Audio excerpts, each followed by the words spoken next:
અને હવે સમાચાર જોઈશું વિગતવાર। સૌપ્રથમ વાત કરીશું ગુજરાત હાઈકોર્ટને લઈને મહત્વના સમાચાર। ગુજરાત હાઈકોર્ટમાં નવા વધુ 7 જસ્ટિસ મળ્યા હોવાના સમાચાર મળી રહ્યા છે।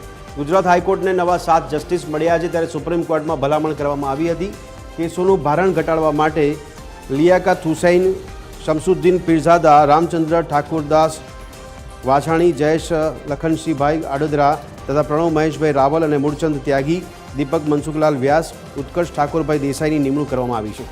તો ગુજરાત હાઈકોર્ટમાં નવા જસ્ટિસની નિમણૂક માટે સુપ્રીમ કોર્ટમાં ભલામણ કરાઈ હતી। કોલેજિયમે નવા જસ્ટિસની નિમણૂક કરવા ભલામણ કરી હતી।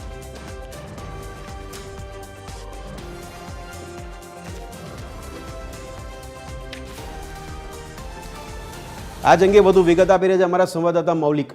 મૌલિક, જણાવશો સુપ્રીમ કોર્ટમાં જે ભલામણ કરવામાં આવી હતી ત્યારે કોલેજિયમ પ્રક્રિયા બાદ હવે હાઈકોર્ટને 7 નવા જસ્ટિસ મળ્યા છે, કેસોનું ભારણ ઘટાડવા માટે કેટલી મદદ થશે આ નિમણૂકથી? બિલકુલ જી ભદ્રેશ, જે રીતે ગુજરાત હાઈકોર્ટ છે તેમાં નવા જસ્ટિસની નિમણૂક માટે કોલેજિયમે જસ્ટિસની નિમણૂક કરવા ભલામણ કરી હતી અને તેના જ ભાગરૂપે 7 જેટલા જજ છે તેમની નિમણૂક ગુજરાત હાઈકોર્ટમાં કરવામાં આવી છે। ખાસ કરીને જે કેસોનું ભારણ ઘટાડવા માટે આ 7 જે જજ છે તેમની નિમણૂક મહત્વની સાબિત થશે। થોડા સમય પહેલા જ કોલેજિયમે બેઠકમાં આ પ્રમાણે 7 નામોની ભલામણ કરવામાં આવી હતી ને ત્યારબાદ આજે છે તે નિમણૂક જાહેર કરવામાં આવી છે, એટલે ચોક્કસથી કેસનું ભારણ ઘટાડવા માટે મહત્વનું સાબિત થશે। બિલકુલ મૌલિક, ધન્યવાદ સમગ્ર માહિતી આપવા બદલ।